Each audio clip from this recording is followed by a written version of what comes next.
Acne বা ব্রণ থেকে হওয়া কালো দাগ যাকে আমরা মেডিকেল ভাষায় বলে থাকি পোস্ট ইনফ্ল্যামেটরি হাইপার পিগমেন্টেশন।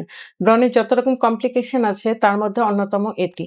এখন এই পোস্ট ইনফ্ল্যামেটরি হাইপার পিগমেন্টেশন হচ্ছে ব্রণ চলাকালীন অথবা ব্রণ চলে যাবার পর আমাদের মুখে যে কালো দাগ উঠে সেটাকেই আমরা পোস্ট ইনফ্ল্যামেটরি হাইপার পিগমেন্টেশন বলে থাকি। এখন এই পোস্ট ইনফ্ল্যামেটরি হাইপার পিগমেন্টেশন অনেক সময় দেখা যায় যে অনেক লম্বা সময় ধরে চিকিৎসা করলেও সাধারণত যেতে চায় না। এখন এই কালো দাগ কেন হয়? এটা হচ্ছে ২ রকম। একটি হচ্ছে এপিডার্মাল পিগমেন্টেশন যদি এপিডার্মিসে পিগমেন্ট থাকে। আর আরেকটি হচ্ছে ডার্মাল পিগমেন্টেশন যদি ডার্মিসে পিগমেন্ট থাকে।